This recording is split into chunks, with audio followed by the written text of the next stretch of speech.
I walked into this record store and picked up this album, which had a very interesting black and white illustration on the cover. And when I flipped the album over, it had some color photographs of this bunch of guys they had unusual names: Carabello, Rolly, Santana, David Brown, Chipito Reyes. And I thought, wow, these are interesting because I'd never heard these names before. I realized they were kind of Spanish names, and the guys looked kind of hippie-ish, but also they looked like they had a lot of attitude, a lot of a street thing going on. So it kind of sparked my interest. I bought the album, took it home, and at the time, I was living with my parents. I used to kind of lie on the floor with my head under one of those radiograms to get the stereo effect. And I listened to the album, and it took me a little while to get into it, but I really started to think, wow, this music is very, very exciting. It's very different. Being born and raised in San Francisco and growing up with it, it was funny because here was Jim, person from the UK, from the outside, that had maybe a better perspective than all of us that have kind of been born and raised and lived with this music and kind of took it for granted. I'm from New York City, Puerto Rican. I played with all the big bands in New York. Thanks to God, I was blessed. I played with Nat King Cole, Dinah Washington, Sarah Vaughan, Billie Holiday, Machito and his Afro-Cubans, Tito Puente, Tito Rodriguez. I've been all over the world in about 50 years already. I've been in and out with Santana, Peter Escobedo, then Coke and I. We started the band Azteca. I think I played here with you.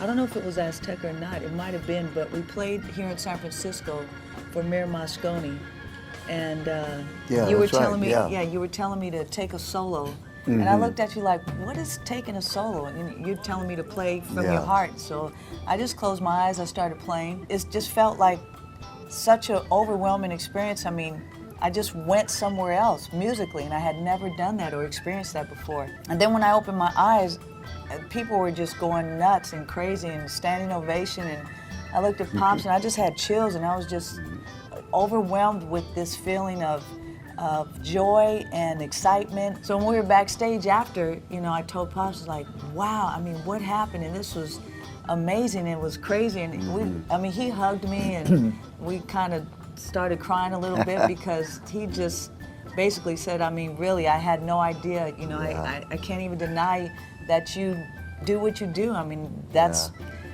it. What am I gonna do? And I said, I'm going out on tour with you, Pops. San Francisco was unique, very unique at that time. There was a lot of music happening within the same barrio. It wasn't, in the Mission District, it wasn't the same. It wasn't just Latin jazz, or it wasn't just Santana. There was a lot going on, a lot of music. I met Mike Carabello in a park in the Mission, Dolores Park, where we used to go play rumbas, just really open jamming in the park, He said, well, yeah, I'm gonna be forming a band, and I got a gig coming up. You wanna do it? And I said, yeah, I wanna do it. Here's my phone number.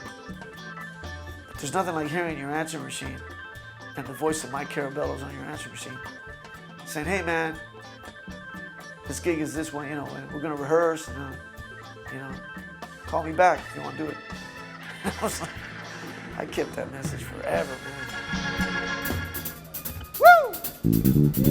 Come on, baby.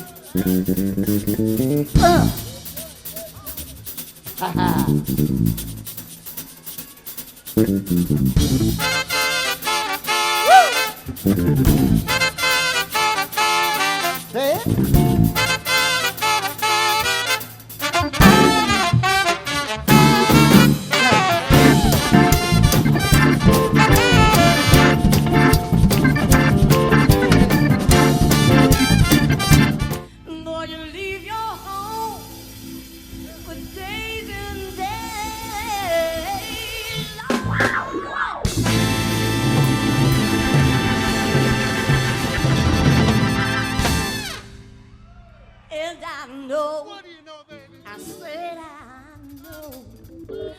You got another woman somewhere around.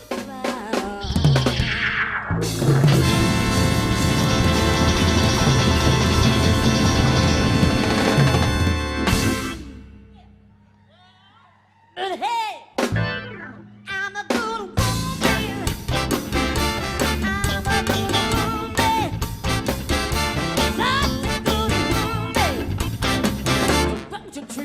not good.